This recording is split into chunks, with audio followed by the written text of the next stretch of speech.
नमस्कार, आप देख रहे हैं पुलिस वाला वेब न्यूज और मैं हूं आपके साथ छवि। कांग्रेस पार्टी के पूर्व लोकसभा प्रत्याशी कांग्रेस नेता सिद्धार्थ तिवारी ने किसान हितैषी मुद्दे पर आयोजित की पत्रकार वार्ता। जिले के सांसद विधायकों सहित तमाम जनप्रतिनिधियों को बताया नपुंसक। कांग्रेस नेता ने कहा 8 विधायक होने के बावजूद नहीं ला पाए मंत्री पद, कैसे दिलाएंगे जनता को सहयोग। सरकार के द्वारा किसान सम्मान निधि की राशि बढ़ाने को बताया चुनावी एजेंडा।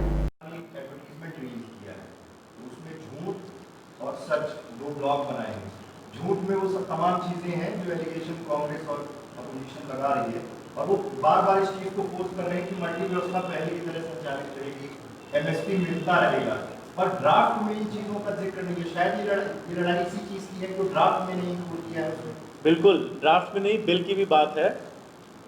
पहली बात तो बता दूं कि यह जो देश है इसमें करीब 96% लोग अंग्रेजी पढ़ और बोल नहीं पाते हैं। आपने चूंकि इश्तहार की बात की, आप जाके ज़रा आंकड़े देखिएगा, ये इश्तहार ज़्यादा से ज़्यादा देश के लीडिंग अंग्रेज़ी और अंग्रेज़ी अखबारों में आए। 80% अंग्रेज़ी है, 20% हिंदी है। आप इसी से समझ सकते हैं कि सरकार की बुद्धि कितनी कॉर्पोरेटाइज हो चुकी है, और ये जनता तक इस बात को पहुंचाना नहीं चाहते हैं क्योंकि जानते हैं कि जनता सच समझती है। आपने कहा सरकार ने माना है कि किसान कर्ज माफी हुई है, लेकिन सरकार का ये भी कहना है कि हमने केवल ये माना है कि कर्ज माफी हुई है, ना कि 2 लाख हुई है। 2 लाख आपका वादा था, 2 लाख नहीं। देखिए ऐसा है, अब शिवराज सिंह जी कैसे बोल दें कि मैंने झूठ बोला था, तो अब शहंशाह के बात को छुपाने के लिए मंत्री आ रहे हैं सामने। झूठ तो सबके सामने आ गया। अभी ईश्वर की दया से प्रदेश में थोड़ा बहुत प्रजातंत्र बचा हुआ है विधानसभा में, तो वहाँ पे इनको जवाब देना पड़ेगा। तो अभी कैसे बोलते हैं सीधा कि नहीं माफ़ हो गए। आपके चैनलों के माध्यम से शिवराज सिंह चौहान जी ने बड़ा क्लियरली बोला था कि कुछ एक भी किसान का बिल कमलनाथ सरकार ने माफ़ नहीं किया। खुद बोलना पड़ रहा है कि 26 लाख का माफ़ किया। और इतना ही नहीं, अभी तक, क्योंकि आपने सवाल, अभी तक कमलनाथ जी की सरकार ऐसी सरकार है प्रदेश में जिसने ना केवल डिफ़ॉल्टर का, अभी तक की सारी सरकारें, शिवराज सिंह चौहान जी सिर्फ डिफ़ॉल्टर का कर्जा माफ़ किया है आज तक सरकारों ने। पहली बार जो डिफ़ॉल्टर नहीं है उसका भी कर्जा कमलनाथ सरकार ने माफ़ किया। किसान सम्मान निधि बढ़ाने की बात है सरकार ने। हाँ, चुनाव में तो सारी बातें होती हैं। अब तो शिवराज सिंह चौहान से तो हम लोग, चौहान जी से तो हम लोग ऐसा बोल रहे हैं 2-2 हज़ार करके देने की बात भी कर रहे हैं, लेकिन शायद आपको याद होगा कि कांग्रेस के मैनिफेस्टो में 72,000 रुपये था। क्या माने इसका फायदा मिलेगा चुनाव में? जनता मूर्ख नहीं है। जनता एक बार विधायक बना करके देख चुकी है कि क्या हाल हुआ है, कैसे उनके वोट को बेचा गया है, उनकी निष्ठा को, उनके प्रेम को बेचा गया है।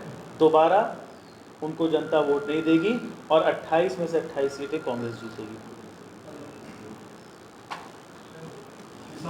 इसमें मैं आपको जैसे पहले बताया, मैं पूरे ज़िले में यात्रा निकालूंगा। यात्रा का प्रारूप मैं किसान नेताओं से, बड़े वृद्धों से पूछ करके बनाऊंगा, और उसका प्रारूप और नाम मैं आपको प्रेस विज्ञप्ति के माध्यम से। किसान नरोत्तम मिश्रा का बयान आया है कि सोने की चम्मच में पैदा हुए कमलनाथ, सोने की चम्मच में पैदा हुए कमलनाथ, तो इसलिए किसानों का दर नहीं पहुंच रहा है।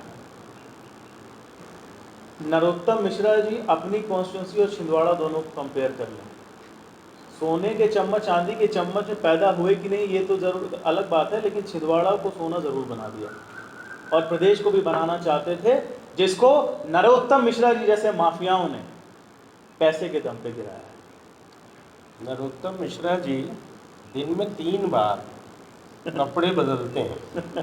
उनका ड्रेसिंग रूम जो है वो उनके मंत्रालय के चैम्बर से लगा हुआ है, और अब कौन सोने की खदान में बैठा है वो तो सबको पता लगा। व्यापम से लेके, डंपर से लेके व्यापम तक के घोटाले, और पद ग्रहण करते ही सबसे पहले गिनने की मशीन खरीदना।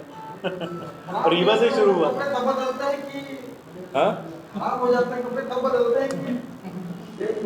भाई खराब होने वाली जानकारी तो नहीं है।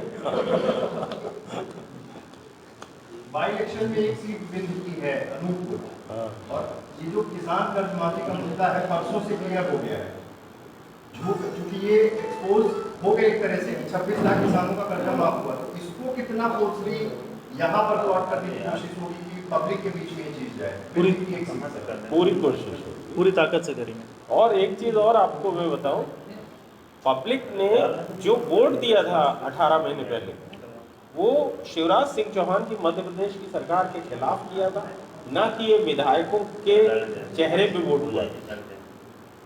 और जनता अपने को ठगा महसूस कर रही है, जिस तरीके से उससे वोट प्राप्त करके आपने जो पद लिया उसको बेच दिया जिस तरीके से, उससे आप मानिए कि जो जनता है वो इनको वोट नहीं देना चाहती। किसी भी मुद्दे को भूल के इनकी दगाबाजी को जनता भूल नहीं पा रही। संजय गांधी के बारे में बोलेंगे नहीं अलग से, उसके लिए देखिए क्या है कि मैं मुद्दों को डाइल्यूट नहीं करना चाहता हूँ। संजय गांधी के लिए न केवल बोलूँगा, किसान इलाज भी तो कराने जाएगा ना। वही मैं कह रहा हूँ, वही मैं आपसे कहना चाह रहा हूँ, इसीलिए कह रहा हूँ। तो संजय गांधी अलग से उस पर मैं प्रेस कॉन्फ्रेंस करूंगा और उस पर मैं क्या कार्रवाई करने वाला हूँ ये भी आपको, सब पे होगा। संजय गांधी बस पे नहीं, जो 15 साल का फर्जी विकासवाद यहाँ चल रहा है, जिसके नाम पे ठेकेदारों का माफिया चल रहा है, जिसके नाम पे आपने देख लिया कि 200 करोड़ रुपए चौराटा से लेके सामान की रोड पे लग चुका है, उठा लीजिए आंकड़ा। और आज हालत क्या है रोड की।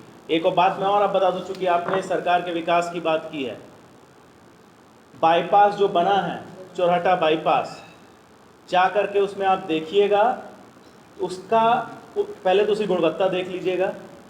उसमें पूरा पैसा सरकार ने ठेकेदार को दे दिया 5 साल में जो उसका ड्यू था। उसके बाद 1170 दिन यानी 3.25 साल फिर बढ़ा दिए हैं।